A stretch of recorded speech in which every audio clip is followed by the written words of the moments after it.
Ya estamos en el episodio 41 y el 10º en lo que hace a la saga de la historia de la deuda. Dejamos en el último capítulo la crisis que hizo que López Murphy fuera eyectado con un paso breve de 15 días, el 20 de marzo del 2001, y reaparece en el escenario Domingo Felipe Cavallo. 20 de marzo del 2001, sí. En toda esta operatoria compleja que no se terminaba de concretar y de plasmar del famoso megacanje. ¿Qué tal, don Héctor? Claro. ¿Qué tal, Santiago? Sí, efectivamente, es importante recordar cómo fue el empalme.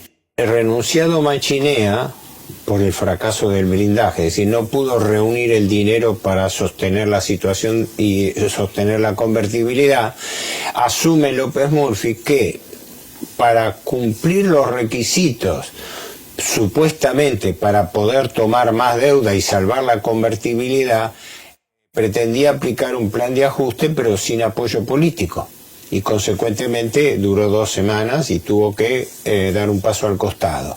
Ahí es donde llaman a Cavallo para que, como decía que fue el padre de la criatura, que venga él a ver qué podía hacer. Hay un personaje que es una suerte de corchito flotador que ha estado en mucho gobierno y que tuvo gran protagonismo, Daniel Marx. Tenés razón, me hiciste acordar el tema.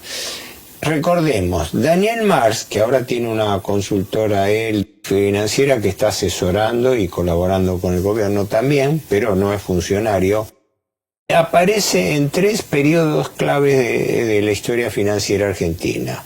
Primero, cuando fueron los acuerdos de Nueva York de Alfonsín 85-87 con la reestructuración y formalización de la deuda del proceso. Lo vimos. Era secretario financiero. Sí, sí. Después con el plan Brady, en época de Menem Cavallo.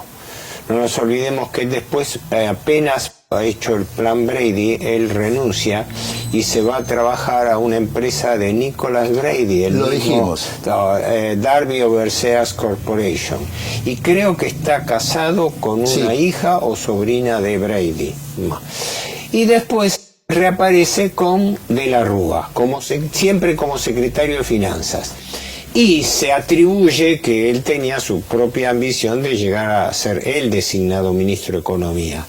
Pero es un hombre que, bueno, se mueve en el ámbito del establishment financiero, de contactos internacionales, y era uno de estos tantos cabilderos, o yo llamaría también lobistas, porque no se movían gratis tampoco, ¿no? Pero era secretario de Finanzas bajo Machinea. Pero por lo que se sabe se manejaba en forma independiente, es decir, creo que había problema porque Machinea, ministro, no era informado por su subordinado Marx. Marx se reunía en Estados Unidos, tenía sus propios vínculos en Wall Street, como pasa con todas estas personalidades, por eso son lealtades volátiles. Ahora, el papel que jugó Marx es una suerte de infiltrado en el Estado argentino en favor de los tenedores de títulos en Wall Street. Y desde el punto de vista de una definición, si quisiera intentarse, por definición un financista es una apátrida. Exacto. Porque él sigue dónde está su negocio, dónde está su dinero. Pero más que entrar a calificar a la gente, hay que ver por los resultados. Y el tema entonces, yendo a lo concreto, es el siguiente. Sí, efectivamente, Marx fue uno de los que se movió esto y que después jugó un papel clave en el megacanje que viene ahora, que es el nudo de la cuestión, pienso, de esta charla, que daría para mucho más, ¿no? Imagínate que, perdón, la autorreferencia, pero quiero aclarar que aparte de que esto constituye una publicidad de pero más de un tomo el que usted le dedica a esta etapa. Es claro. Megacanje y crisis de la deuda 2001. Todo un tomo, toda la segunda parte está constituida. ¿Por qué? Porque yo tengo que hacer referencia a lo personal. Yo era asesor en el Congreso, en el Senado, y fui pedido por la Auditoría General de la Nación para hacer el contrainforme por el cual los 3 auditores peronistas no acompañaron con su voto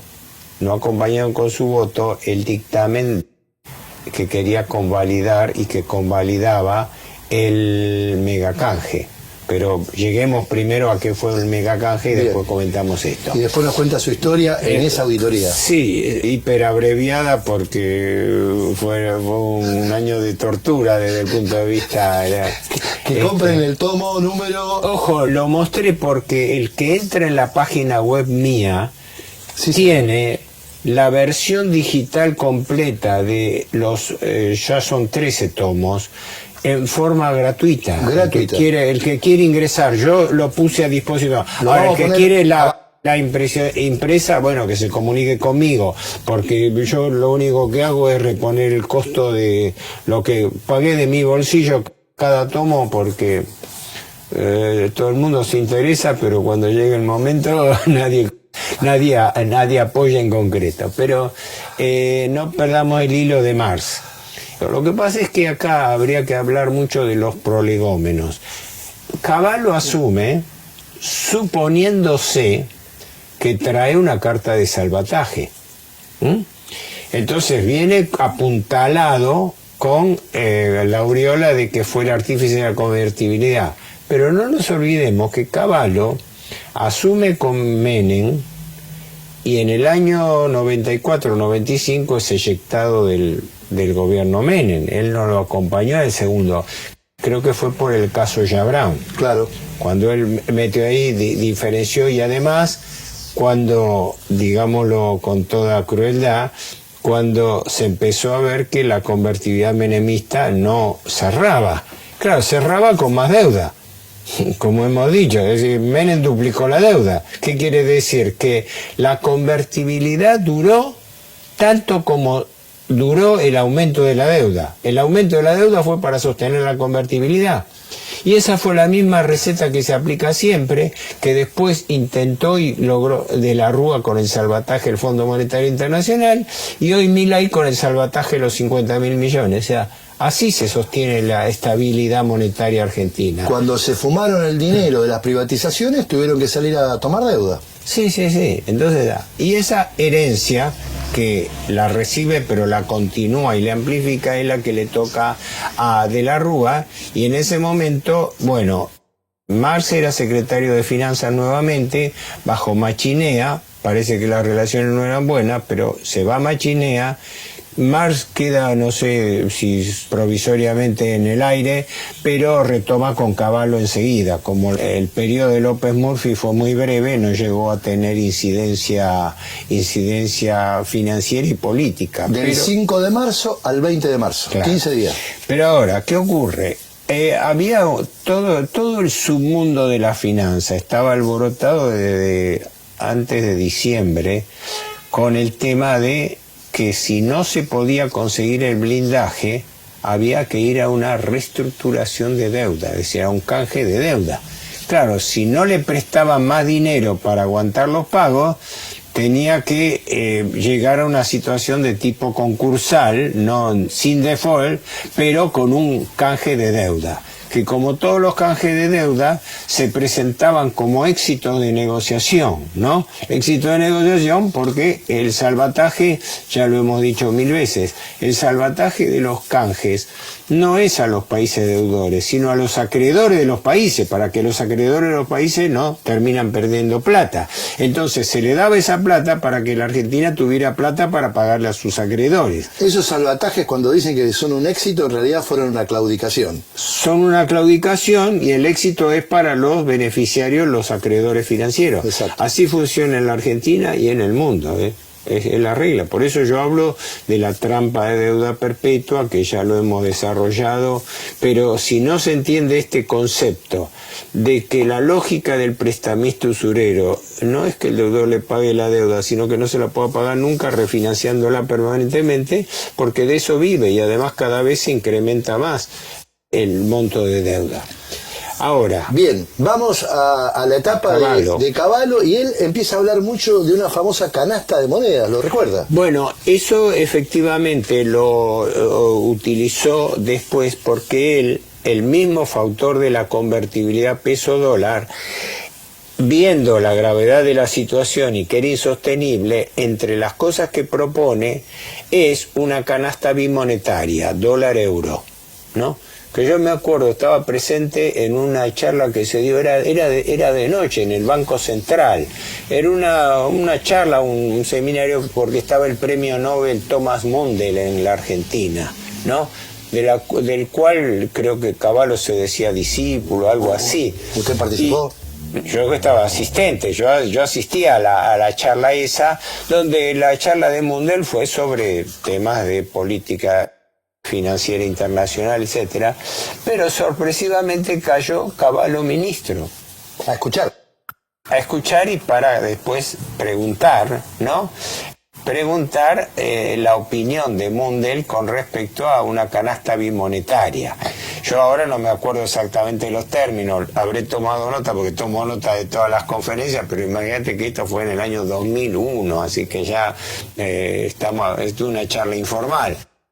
Y recuerdo que pese a que él hizo todo un esfuerzo en un inglés duro de Cavallo, él estudió en Estados Unidos también, pero no era ojo, no puedo hablar yo porque yo no hablo buen inglés y tengo mis dificultades también para entenderlo, pero en el caso de Cavallo, con un inglés muy duro, él se esforzó y con mucho énfasis en pedirle la opinión a Mundell sobre su variante. Y el balance fue que Mundell no lo respaldó. Desaconsejó la canasta de moneda. No sé si lo dijo directamente, pero no lo dio como solución el tema de la canasta monetaria. Primero, medio se excusó en intervenir por el tema de política directa argentina, en pleno epicentro de crisis, porque el premio Nobel invitado por el gobierno le tirase una versión escéptica, pero el balance fue que no respaldaba. Pero, ¿qué pasa? El esfuerzo de Cavallo entonces se concentró en ¿qué? En que él venía a caballo de una reestructuración de deuda. Es lo que pasa siempre. Nombran un ministro porque este ministro trae los contactos para hacer el canje que quería hacerse. Fracasado el blindaje, es decir, no se pudo reunir el dinero, había que hacer un gran canje de deuda, ¿no? Y eso fue lo que habilita. Ahora, lo que pasa es que ese canje de deuda fue una operación directa, negociada, fue un gran negociado, uno de los negociados más escandalosos que hubo en la Argentina. ¿Por qué? Porque de la deuda, que entonces llegaba a unos 128.000, 130.000 millones de dólares, lo que realmente le estrangulaba al gobierno eran vencimientos cercanos por unos 30.000 millones. Exactamente, se canjearon, ahora no me acuerdo cuántos títulos, si era una veintena de títulos, cuántos títulos eran los que se canjeaban, pero por un valor de 27.000 millones. O sea, estamos hablando de que se refinanciaban 27.000 sobre un stock de 128, ¿me explico?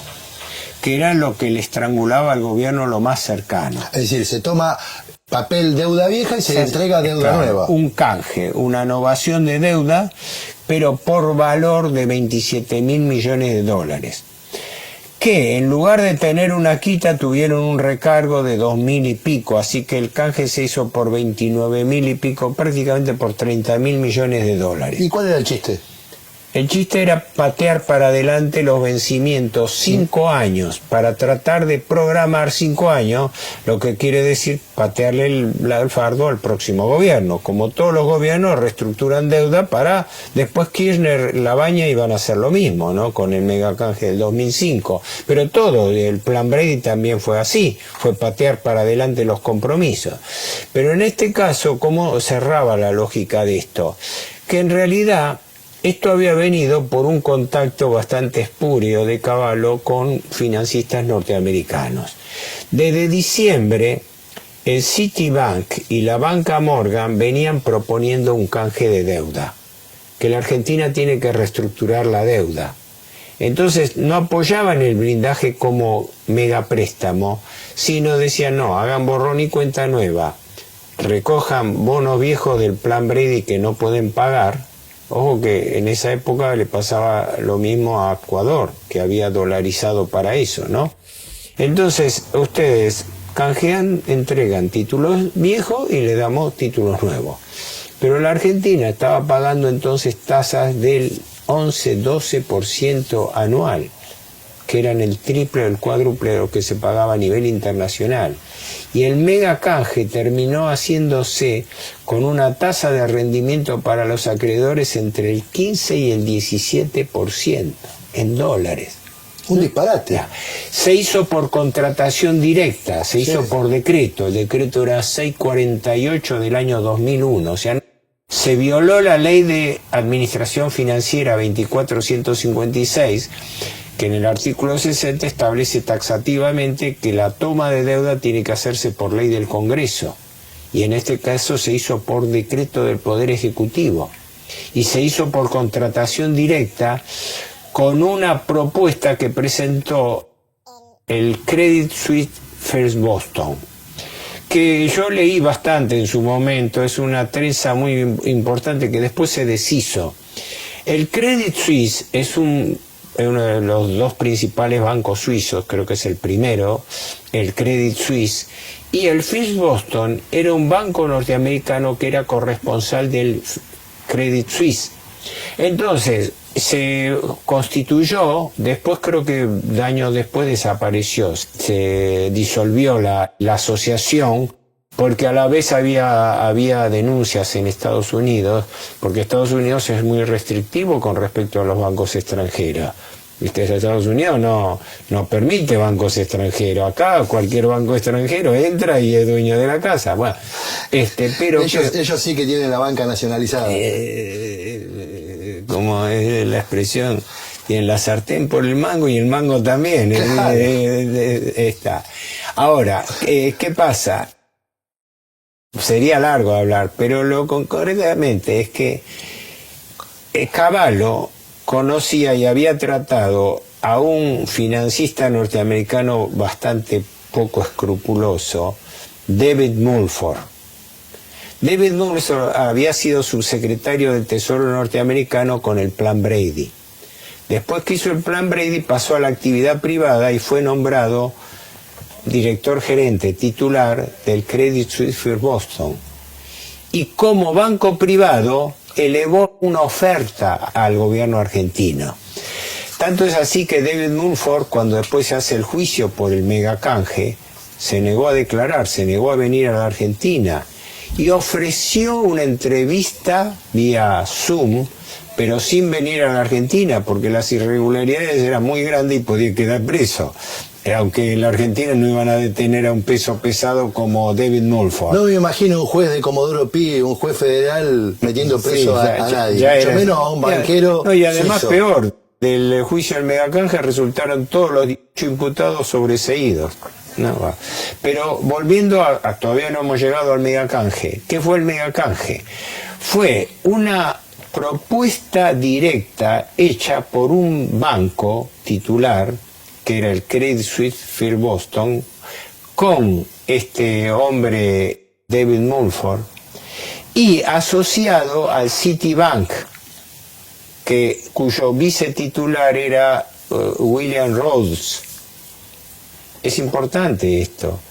Fue una propuesta directa, una oferta privada de endeudamiento, que era inconveniente para el Estado argentino, porque para estirar 5 años el plazo de pago de unos 30 sobre 130.000 millones de dólares de deuda, para poder patear para adelante esos vencimientos de entre 1 y 5 años, se aceptó pagar más intereses del orden del 15-17%, aceptar más capital en lugar de quita más capital, porque se recogieron 27.000 y se pactó por 29 y pico, ¿no? Y después entra en conflicto con el artículo 65 de la Ley de Administración Financiera del Estado, que en ese artículo muy controvertido dice que el Poder Ejecutivo podrá efectuar canjes, reestructuraciones de deuda en la medida en que justifique que se obtengan mejoras de monto plazo y o tasa de interés. Como dice y o tasa de interés, hay toda una biblioteca escrita a favor y en contra de qué quiere decir eso, y o tasa de interés.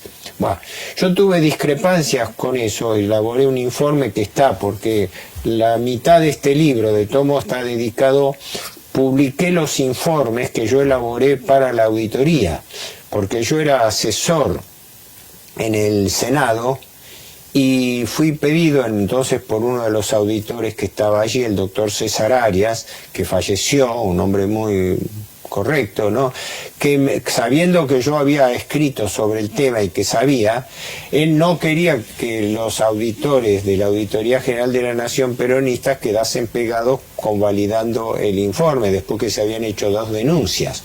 Una denuncia la hizo Juan Gabriel Lavaqué. Claro. Que estaba con un abogado radical, Juan Carlos Iglesias, un hombre que también había sido denunciante de otros temas pesados. Con él estábamos también cerca Salvucci y yo, pero como yo estudiaba el tema, me requirieron a mí, me designaron en la Auditoría General de la Nación para que haga el contrainforme que había elaborado la Alianza, ¿no?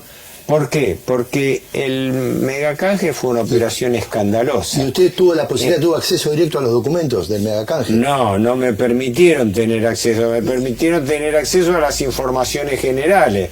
Las informaciones de detalle fueron hechas en la Secretaría de Crédito Público, que la dirigía López Isnardi en ese momento, y como yo fui designado por un auditor que era peronista, el equipo de trabajo de la Alianza en realidad no me facilitó ninguna información, diciendo que no había nada que investigar porque la investigación ya había sido hecha y lo único que había que elaborar era el informe final de los auditores acerca de si estaban o no de acuerdo y por qué. Con lo cual yo me tuve que manejar por fuerza con una ausencia de información terrible. Me explico, es decir, usted fue designado oficialmente para hacer el informe de la contraauditoría. ¿Cómo se contraauditoría? ¿Cómo se dice? No tenía acceso. Mejor dicho, existía una base de datos a las que yo tenía acceso, pero yo no podía individualmente revisar una base de datos que trabajó todo un equipo en el Ministerio de Economía y que habría refrendado la auditoría, aunque mi idea es que la gente de la auditoría que yo conocí no había trabajado nada, le había puesto la firma simplemente al mismo informe que mandó el Ministerio de Economía, que a su vez era el que fue autor del megacanje. Ahora, las observaciones al megacanje yo las resumí en varios documentos, porque todo el megacanje, bueno, los documentos que elaboré fueron uno sobre las conclusiones propiamente dichas, otros fueron mis informes preliminares. Estuve entre diciembre del año 2001, mientras caía el gobierno de la Rúa, hasta agosto del 2002, que fue cuando los auditores peronistas se negaron a firmar el ok al megacanje Cavallo de la Rúa, perdón la inmodestia, con los argumentos de mi informe, ¿no?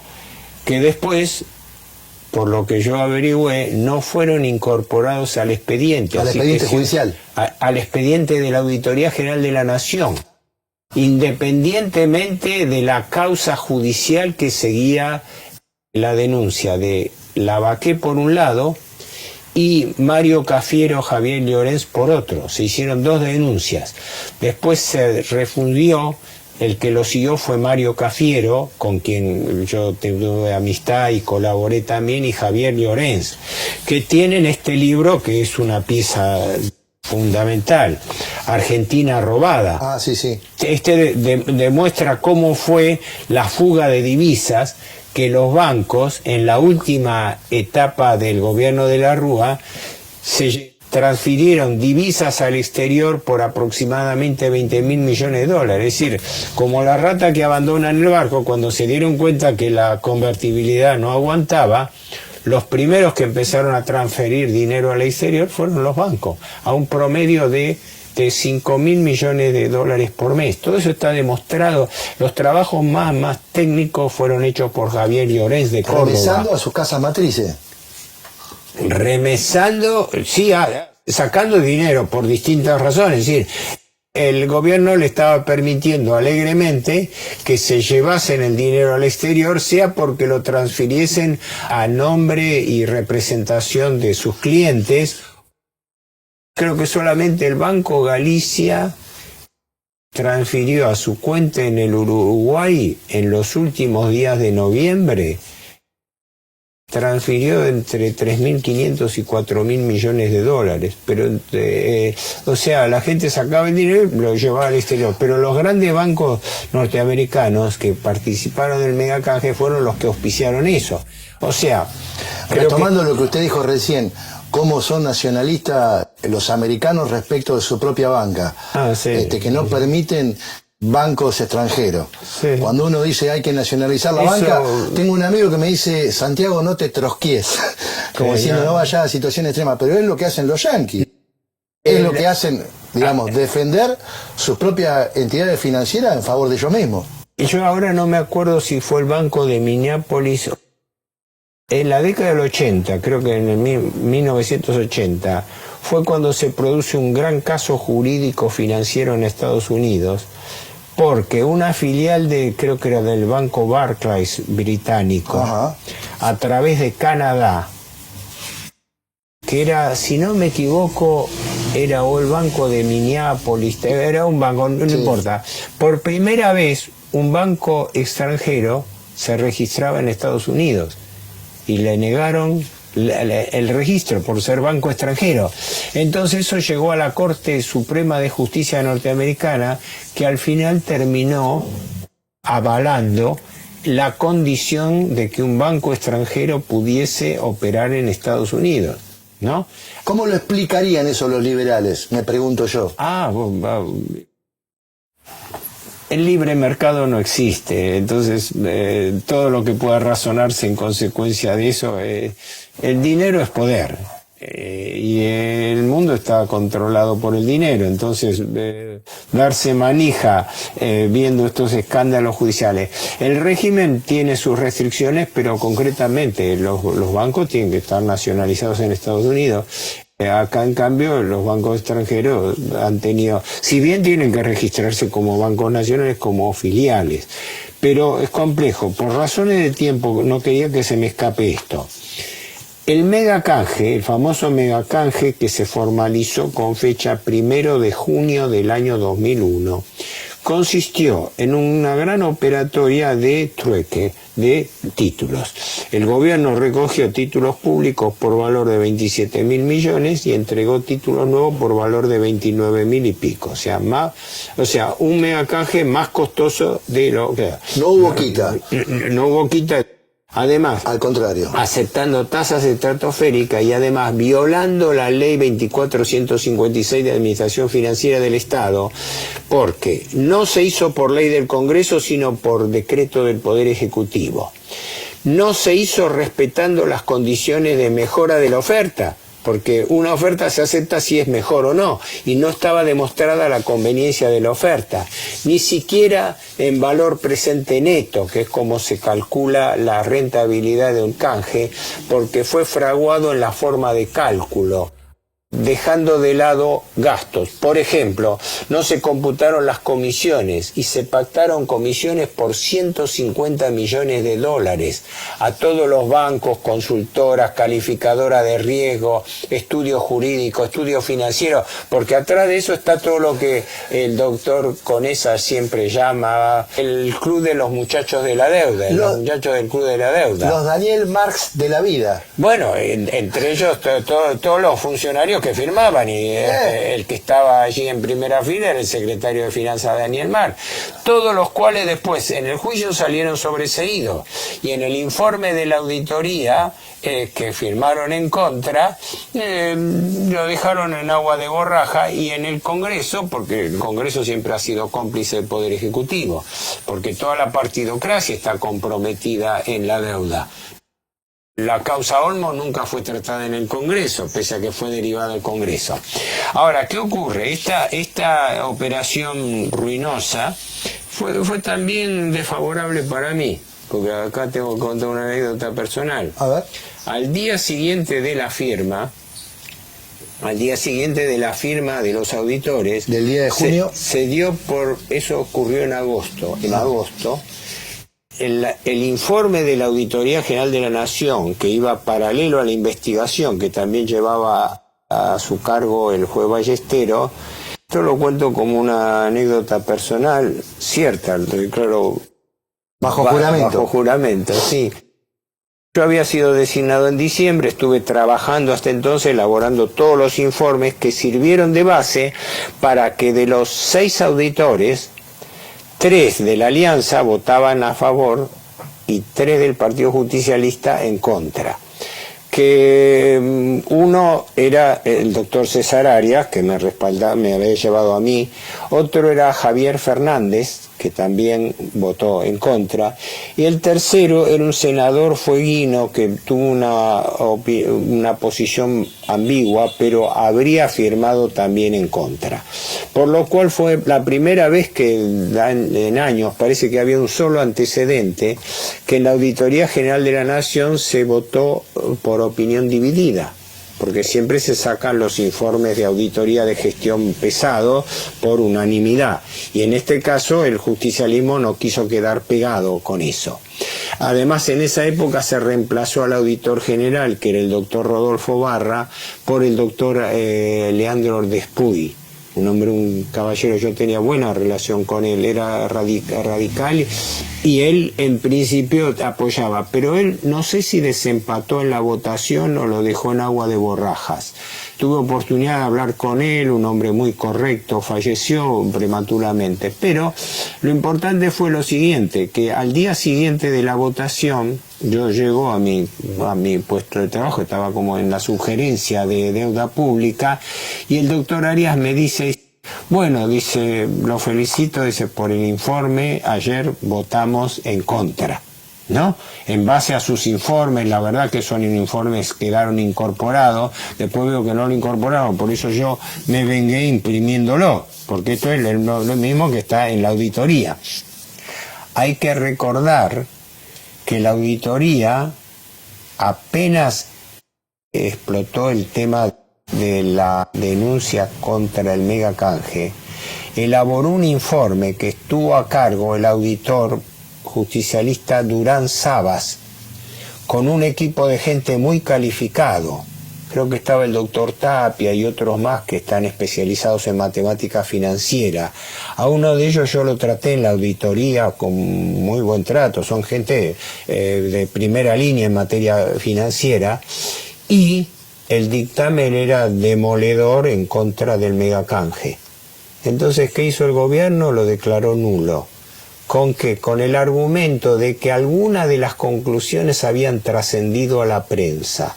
Y por ese motivo, que habían trascendido conclusiones negativas sobre el megacanje a la prensa antes de tiempo, lo anularon y lo hicieron desaparecer.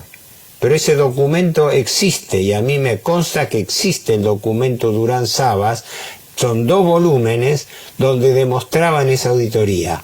Lo quitaron del mapa, lo anularon y compaginaron otro que en realidad para mí ni siquiera fue auditado por el equipo de la Alianza en la auditoría. Fue puesta la firma sobre la base de la información que se armó desde el propio Ministerio de Economía. Le mandaron el Excel, le mandaron las conclusiones y directamente se aprobó. Ahora, vuelvo a mi historia personal. Así como me requirieron en diciembre para armar estos informes que sirvieron de base, perdón la autorreferencia, pero es así. Es decir, ellos necesitaban fundamentar. Y el informe era sobre la auditoría realizada, pero sin tener acceso directo a la documentación como para revisarla. Además, una persona era imposible que lo hiciera físicamente. Me basé en el informe que estaba propuesto, en el informe y cuyos términos no se me dieron a conocer. Así que yo hice un trabajo en paralelo. En paralelo bajé, unas decenas de conclusiones, entre las cuales están esta. la inconveniencia financiera de la operación, el hecho de que contravenía la ley de administración financiera, que era por decreto y no por ley del Congreso, que aceptaba una tasa insólitamente elevada e inconveniente, que el plazo no se justificaba porque todo eso era un costo altísimo para patear 5 años sobre una deuda de 130. Se pateaban 30.000 para adelante, pero aceptando intereses abusivos. Bueno, después que termina eso, ahí la anécdota mía, es que con eso hubo 2 resoluciones. En la auditoría se votó dividido y quedó en agua de borraja, dándolo por aprobado por la auditoría ante el Congreso, lo cual tengo mi duda de que sea un procedimiento adecuado, porque la votación fue dividida 3 contra 3 y creo que sin desempate del presidente, por lo cual quedaba empatada. No se puede decir que la auditoría, pero la auditoría oficialista no quiso quedar descalzada con el apoyo al gobierno, como la auditoría le iba a sacar un informe en contra. Eso quedó en agua de borraja, porque si uno entra ahora en la auditoría, creo que el informe de descargo no fue incorporado, por eso es que yo lo hice imprimir por mi cuenta. Y la anécdota es que los primeros días de agosto se firmó en disidencia, me convoca, yo estaba todos los días allí en la auditoría, me llama el doctor Arias para felicitarme por mi trabajo, por todo esto que sirvió de base para que los auditores peronistas pudiesen firmar en disidencia con fundamento basado en mis informes, ¿no? Claro. Porque ellos necesitaban fundamentar su voto. No. Dice, eso sí, me dice después al final, dice, lo tuvimos que negociar. Y yo no entendí, todavía le dije, digo, perdón, doctor, digo, ¿negociar qué? No, a usted lo tuvimos que negociar, porque la alianza pidió que lo sacáramos. Así que ese mismo día yo me quedé sin trabajo en la auditoría, porque las autoridades de la alianza pidieron que me desafectaran, tenían facultad para hacerlo y lo votaron con acuerdo de los peronistas, los mismos peronistas que usaron mi informe para desatar el tema, negociaron por otros cargos de la auditoría, porque los cargos se negocian. Yo nombro a este otro, nombro a esto. Exacto. Los sueldos de la auditoría son muy altos, ¿no? En su momento duplicaban el sueldo que yo tenía en el Senado, por ejemplo. Y resulta que el premio que yo tuve a mi trabajo fue que me volaran de la auditoría, que después presenté una nota pidiendo al Consejo de Auditores simplemente saber los motivos de desafectación. Ellos tienen autoridad, pero tenían. Ahí fue donde tuve oportunidad de tratar al doctor Despuy, que me dijo que en lo personal era atinado lo que yo pedía. Que era atinado, que un tipo que es desafectado de la noche a la mañana tenga una explicación. ¿Y qué explicación iba a tener si había sido producto de una negociación? No, nombramos a este, pero tomamos 3 contratados por acá y otra cosa. Así que el balance de todo esto fue, desde el punto de vista de la auditoría, quedó en agua de borrajas por el asunto de que la votación fue dividida, pero la dieron por válida, con base a la propia información del inculpado, que era el Ministerio de Economía. Y el juicio, que duró varios años y lo siguió Mario Cafiero, los 18 imputados, entre ellos a la cabeza, Cavallo, ministro de Economía, Sturzenegger, secretario de Programación Económica, Daniel Marx, secretario de Finanzas, López Isnardi, titular de la Oficina de Crédito Público, en total 18 imputados. En medio de la batalla con los fondos buitre, crece la cantidad de dirigentes políticos y de organizaciones sociales que reclaman una investigación sobre los exfuncionarios de gobierno responsables del tristemente célebre megacanje, la operación promovida por el Fondo Monetario, que en el año 2001 elevó el capital y los intereses de la deuda pública argentina en más de 40.000 millones de dólares. En este sentido, después de que fueran absueltos por prescripción de la causa 9 exfuncionarios de la Alianza, Hoy, el Tribunal Oral Federal número 4 comenzará a escuchar las declaraciones de los testigos en el juicio que tiene al exministro de Economía, Domingo Cavallo, como único procesado. Sobre el tema, el que habló con voz discordante fue el expresidente de la Rúa, quien aseguró que el megacanje fue bueno porque había que patear para adelante los vencimientos de deuda que no se podían pagar, dijo.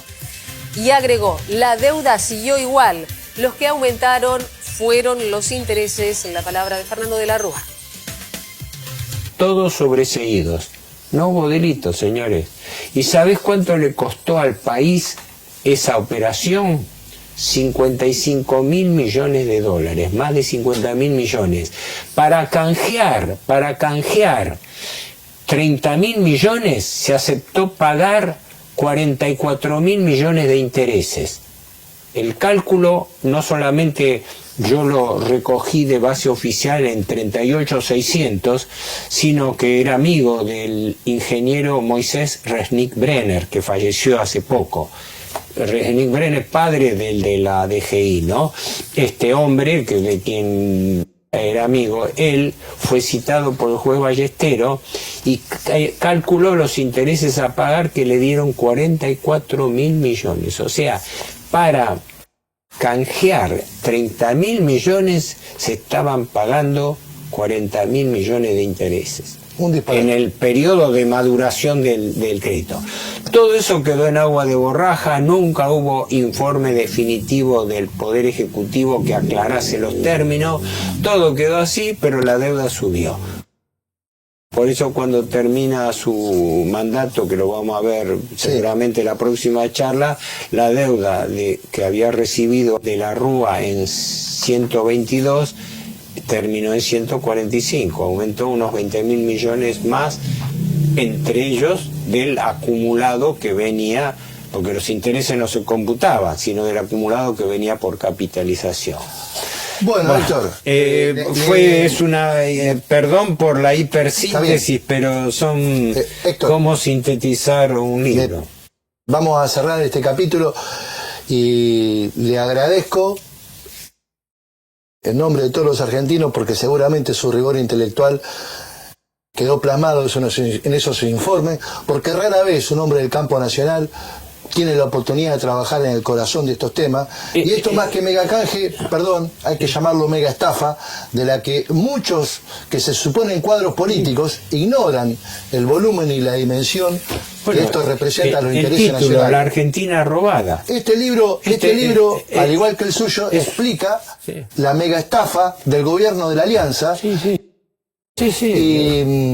seguramente usted ahí habrá tenido meses titánicos trabajando de sol a sol con el rigor intelectual. Una alienación total. Exactamente. Unas condiciones de estrés imbancables, porque aparte era, en la expresión textual del doctor Arias, dice: a usted lo mandamos en paracaídas a territorio enemigo, arréglese. Héctor, eso hice y por lo menos tengo una satisfacción en mi vida, que es que yo, con todas estas condiciones desfavorables, hice mi tarea. O sea, es decir, hice lo mío y quedó plasmado en algo que por lo menos en su momento sirvió para algo, aunque el pago fue váyase. Bueno, esta es una etapa más de ese ciclo de engrosamiento que realmente es un fraude y una estafa que llamamos deuda pública en Argentina. Fue un engrosamiento más. Lo último que te digo, el megacanje fue uno de esos paradigmas de estafa organizada a través de canje de deuda. Todas tuvieron la misma matriz, todas tuvieron la misma matriz, pero probablemente el nivel de escándalo del megacanje fue el mayor, o uno de los mayores que tuvo la historia de la deuda argentina contemporánea. Y pensábamos que peor que Menem no se podía hacer.